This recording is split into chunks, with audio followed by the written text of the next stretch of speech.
You've been promising big things for this film. Yeah, Do you think it lives up to it? 100%. You're saying this is the best Transformers movie you guys have made. Undoubtedly. Why do you feel that way? It was the best script we've ever had. This is the most prepared we've ever been to make these movies. Mike has sort of perfected his methodology on his side. I've gotten better at doing my thing, you know, in terms of you figure it out, you know. This is the best cast we've ever had. These are the most solid storylines for all of the robots. You know, they have more personality than ever before. It's darker. You've never seen human cadavers in a Transformer movie.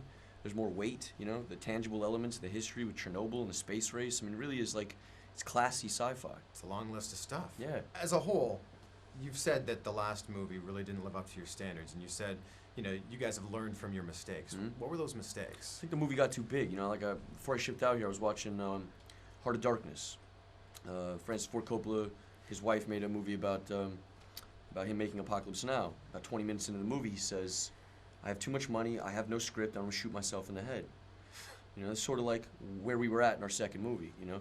We came out of the first movie, nobody expected it to be what it was, just, you know, an anomaly. It was outrageously successful.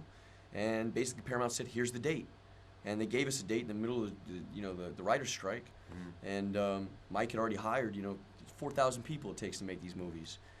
You got to go with it. You know, the movie takes a life of its own.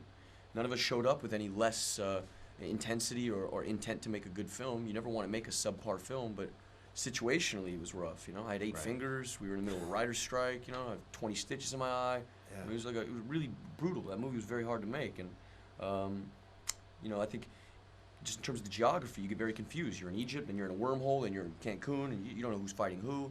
I just think the movie's hard to understand, and when movies get complicated, they're not fun to watch. A lot of the great action scenes in this film are done in slow motion. What's the secret to looking cool in slow motion? I'm definitely not doing that. For sure. No, that doesn't work. No, don't. No. I never look cool in slow motion. Oh no, that's completely false. I'm telling you, dude. Josh Duhamel looks cool in slow motion. But like, for instance, if you make Gary Shandling run on a treadmill and film him in slow motion, it's not really cool. You know what I'm saying? I've sort of. I'm the equivalent, I think. I'm the Gary Shandling here. Is it possible for like me to look cool in everyday life in like slow Totally, motion? you're like a real masculine looking dude, like a chiseled. You got a chiseled jaw. You know what I'm saying? You got that 5 o'clock shadow thing going. Like you? Yeah, but mine's like, you know, rubber cemented on. This isn't real. This is Velcro, bro, from like Lorenzo's kids' shoes. We're getting the wrap here, so I'm sorry. Appreciate your time, man. Nice to meet you.